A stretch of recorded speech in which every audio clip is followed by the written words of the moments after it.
TV News with Chitalu Chinsenge. We take a look at the headlines.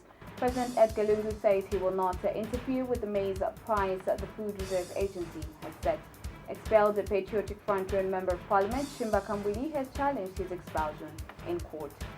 And now the news in detail. President Edgar Lungu says he will not interfere with the maize price set by the Food Reserve Agency. The Food Reserve Agency has announced that it will buy a 50-kilogram bag of maize at 60 kwacha compared to the 85 it was the same quantity last year. President Lungu says the price is determined by the market and that no one should politicize the matter. He has told journalists before departure to Luapula Province at City Airport that there must be a bargaining process between the buyer and the seller. President Lungu is in Luapula Province for a 3-day visit and to open the Luapula Expo, which hopes to attract 17 billion United States dollars in investment. Increase? I don't know. It's a market. It's a market. When you go to the market, they're selling, there should be a willing buyer, willing seller. I think the consumers will have to be achieved somehow.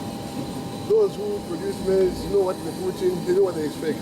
Those who are buying also know what they're offering. You know, find an equilibrium somehow. Don't want to politicize production. Production should be economical. So those who are engaged in activities should be rewarded.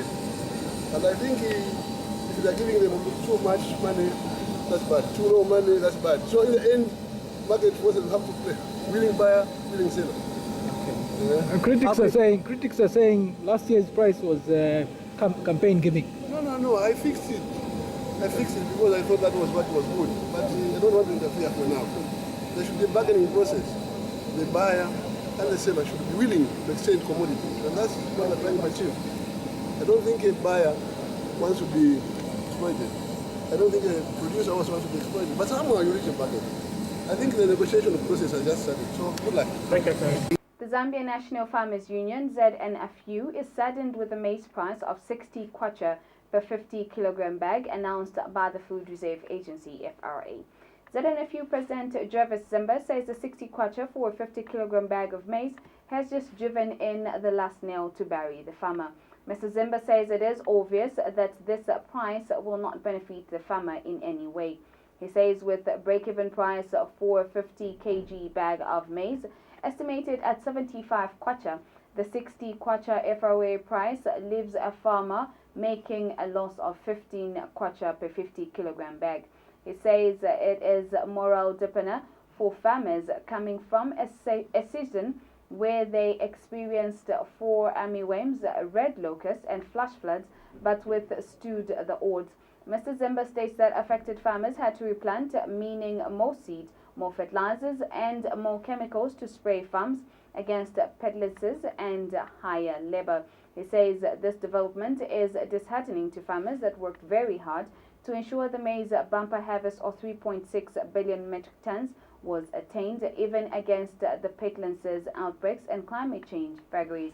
He says ZNFU has since classified FRA as briefcase buyers for the 2016-2017 marketing season, as its decision is now going to inject more poverty in farmers. Mr. Zimba laments that farmers have once again been offered a pittance for their hard work, adding that if this is a way to make agriculture the mainstay of the economy, then farmers must be looking at it from the wrong side of the fence.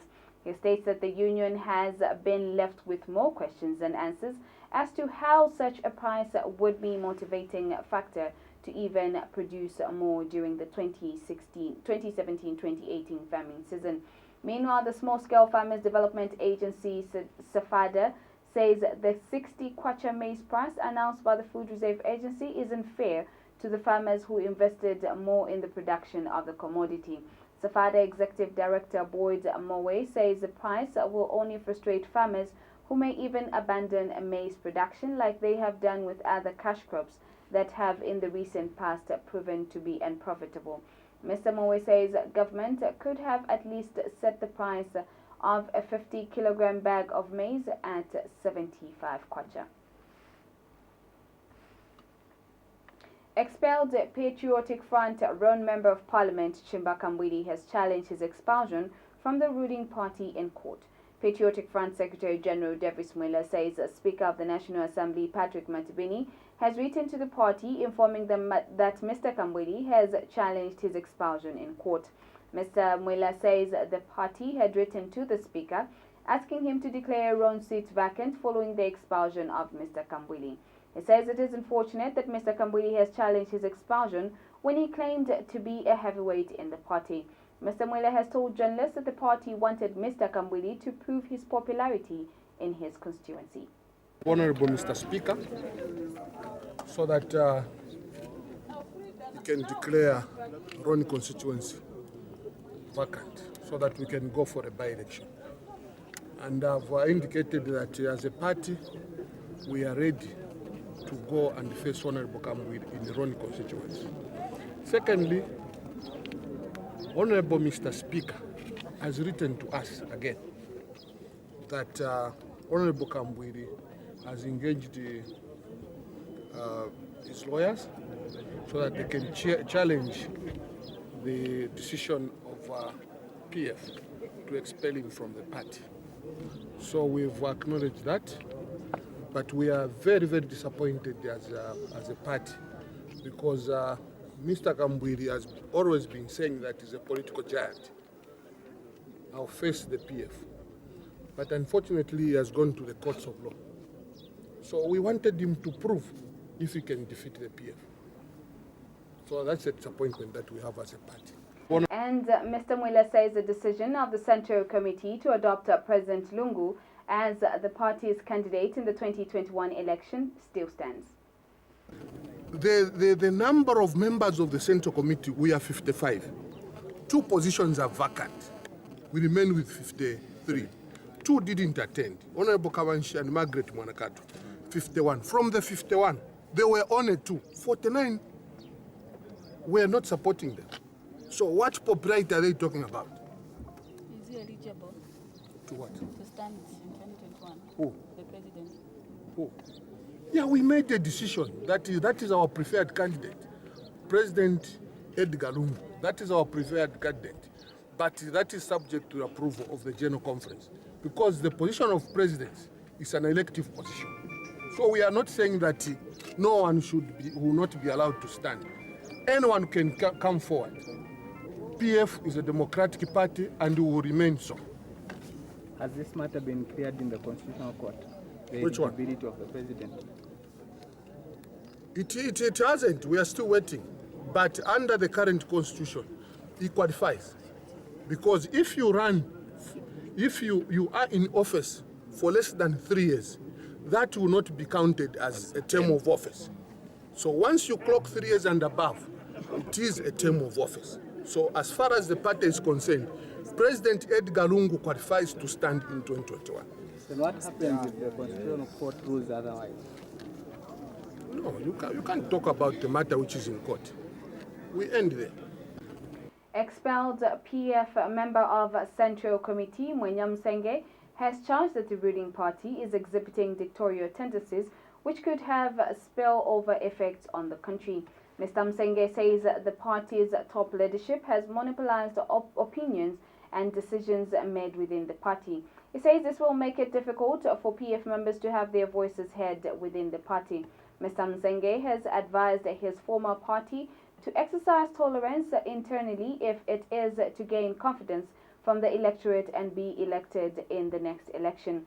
Mr. Msenge has also reminded those holding top leadership positions in the PF to remember the people who made it possible for them to make it to those positions.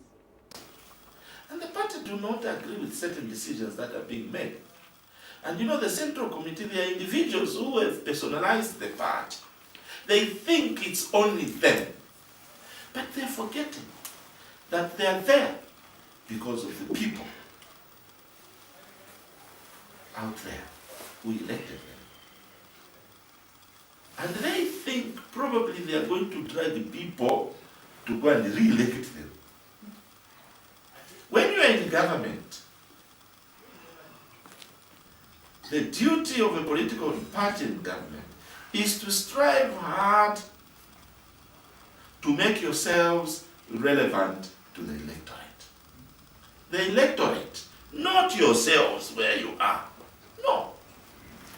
Because one day, you go back to them to ask them to vote for you. Inspector General of Police Kakoma Kanganja has disclosed that the number of people arrested in connection with the recent cases of arson and sabotage has increased from 11 to 12. Mr. Kanganja says the police are continuing to investigate the cause of the inferno that swept through part of City Market and other arson cases.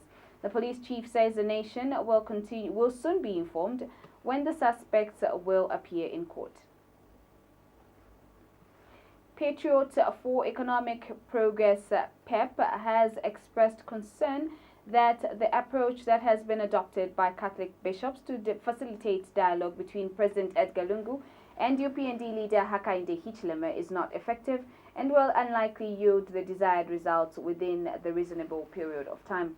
PEP President Sean Tambo says mediation should be conducted with both President Lungu and Mr. Hichilema in the same room and not through a back and forth delivery of messages between Mukobeko and State House.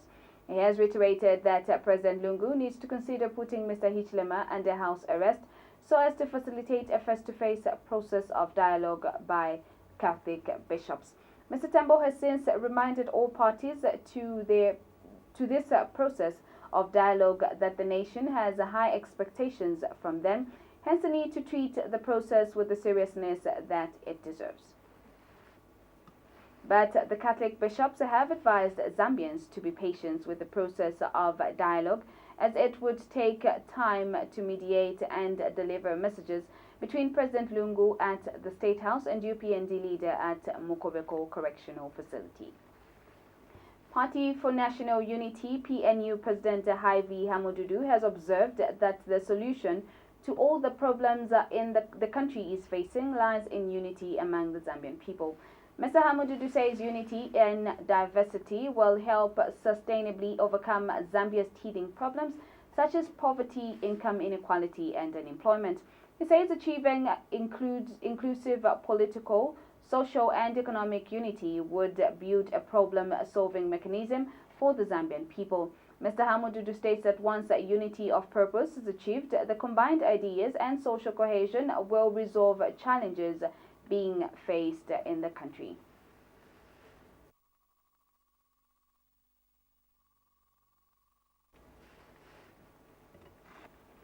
The World Bank says investors' perception of Zambia is very positive and must be replicated to other parts of Africa. Speaking to the African Diplomatic Corps and energy experts in New Delhi, India, World Bank Group Renewable Energy Specialist Amit Jain says an investor would be more comfortable to invest in Zambia than any part of the continent. Mr. Jain points out that the cost-reflective electricity tariffs are also very attractive for investment in Zambia's energy sector. So as I was mentioning in my presentation, I think Zambia took a lead in bringing solar power, not only to Zambia, but to the whole Africa nation, for example, IFC was working very closely, and World Bank was working very closely with you in Zambia on a program of scaling solar. And with the Zambian government, the solar prices were dropped to 6 cents. First time, I think, in any country in Africa. What it showed was, as I mentioned over here, that you need a risk mitigation framework to bring the prices down in solar. What's hampering solar right now is the perception of investors. I don't want to go to Uganda, I don't want to go to X country, I don't want to go to Madhya Pradesh, right, in India. If you create this framework and make the investors comfortable that, that you're going to get return on your investment, and solar is obviously a safe technology, you can mobilize private sector investment as what happened in Zambia. I would request you to tell your Honorable Minister to expedite the process of signing and ratification, because already 36 countries have signed the ISA treaty, the framework agreement. 6 have ratified, but we need 15 countries to ratify so that we come into legal existence. And 9th of December 2017, we have the Solar Summit in India. The heads of the states and heads of the countries who have ratified will be invited to India. And the founding ceremony will be there, and those countries will be the founding member countries of ISA. and the International Solar Alliance ISA has urged Zambia to ratify the ISA protocol for the country to start benefiting from the pool of resources meant for solar energy development. ISA Interim Director Upendra Tripathi says 15 countries from Africa are required to ratify as member states, but only 6 have so far done so. Mr. Tripathi says the ISA is looking forward to meeting Zambian delegates to the ISA conference in India later this year if the country ratifies the protocol. This is contained in a statement made available to Q News by First Secretary Press and Tourism at the Zambia Mission in New Delhi, India, Bangwe Nabile. Government has flagged off the National Health Facility Census NHFC for 2017. Speaking during the flag-off ceremony, Acting Ministry of Health Permanent Secretary, Health Services, Dr. Kennedy Malema, says the exercise is extremely important for the health sector as data collected would be useful for policy formulation.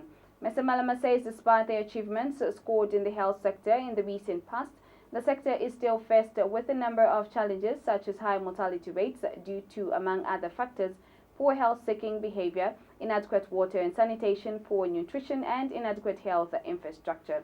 He says the National Health Facility Census NHFC will target all public health facilities, including those operated by the Ministry of Defense, Zambia Police, and those health facilities funded by non-governmental organizations and faith-based organizations, which accounts to 2,500 facilities across the country. Dr. Malema says NHFC will gather key information on public health facilities, including basic information, geographical location, infrastructure, medical equipment, health workforce, and types of health services available. I'm pleased that this year the census is being conducted by our own University of Zambia School of Public Health, which was actually created, for lack of a better word, in January 2017. And I'm very convinced that our school is well positioned to partner with the Ministry of Health and assist in the transformation agenda, which I'm happy the Dean is already able to articulate. Prof, just to assure you that the Ministry of Health is taking the School of Public Health as a strategic partner and will be working very closely in many areas.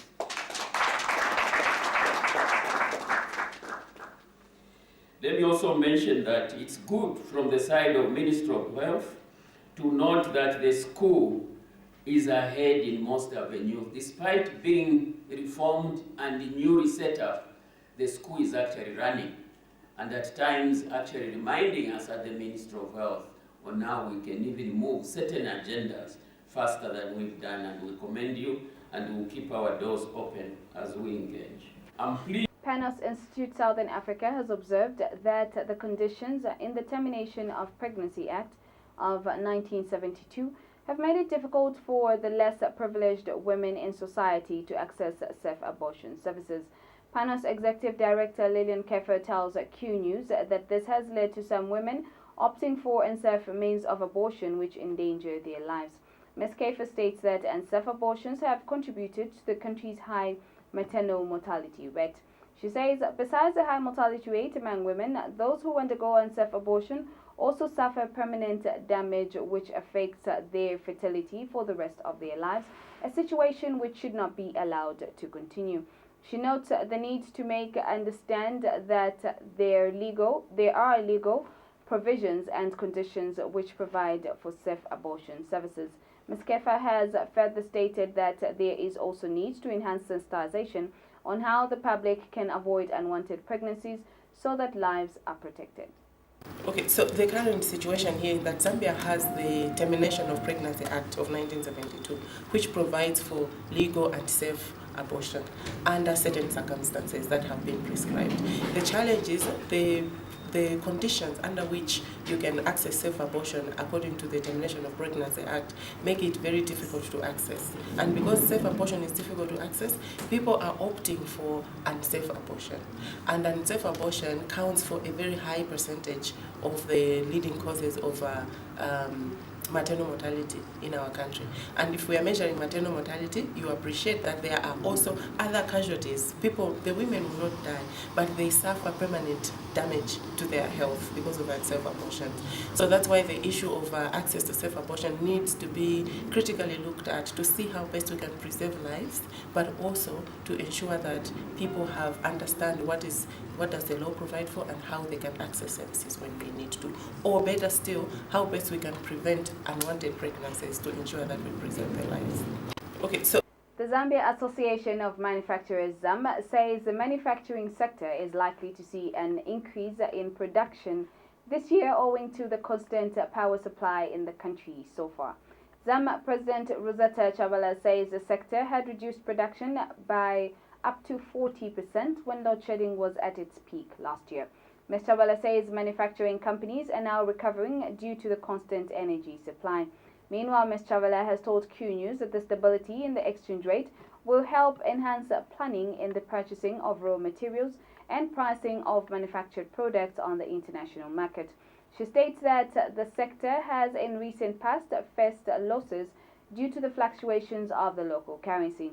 Ms. Chavala adds that fluctuations of the local currency affects the manufacturing sector because it has to keep changing prices on the international market instead of being constant or uniform pricing of commodities which are locally manufactured.